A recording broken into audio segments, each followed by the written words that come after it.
Aybaşı gecikməsi hər zaman problem deyil.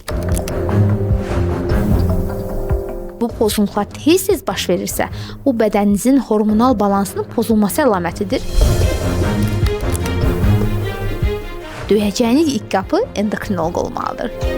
Aybaşı pozunluğu zamanı ilkin olaraq endokrinoloqa müraciət edirik. Bəzən isə pasientlər ginekoloqa yaxınlaşırlar. Əslində aybaşı gecikməsi haqqında danışmışam, ancaq bundan nə vaxt narahat olmalıyam və nə zaman endokrinoloqa müraciət etməliyəm, bugün bu haqqda danışacağıq. Aybaşı gecikməsi hər zaman problem deyil. Çünki menstruasiya dövrü təqribən 21-35 gün aralığında normal sayılır. Yəni 28 gün qızıl standart olması vacib deyil. Bu ortalama göstəricidir. Gecikmə zamanı isə yaranmalı ilk sual budur. Nə qədər gecikib?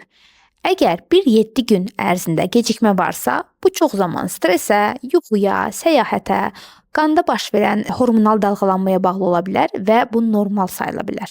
7-14 gündən çox gecikirsə, ovulyasiyanın gecikməsi və ya hormonal disbalansın əlaməti ola bilər. Əgər 14 gündən çox gecikirsə, mütləq dəyərləndirilməlidir və yanaşı əlavə siqnallar da varsa, dərhal buna daha diqqətli oluruq.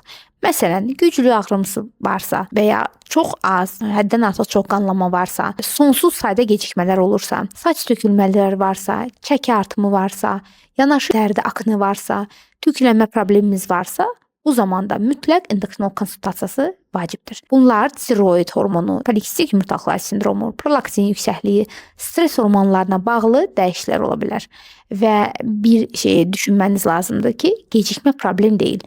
Vəziyyətin kontekstindən asılı olaraq dəyişilməsi lazımdır və hər zaman dəyəcəyiniz və döyəcəyiniz ilk qapı endokrinoloq olmalıdır. Çünki aybaşı bir böyük hormonal sistemin pozulması nəticəsində gecikə bilir. Əgər dövrlər tez-tez dəyişirsə və bu pozuntular tez-tez baş verirsə, bu bədəninizin hormonal balansının pozulması əlamətidir və bunu dinləyib, bunu anlayıb zamanında mütəxəssislə məsləhətləşməniz lazımdır. Bu videonu bəyənməyi, paylaşmanızı, öz aybaşı ritminizi də şərhlər bölümünüzdə yazmağı unutmayın. Özünüzə yaxşı baxın.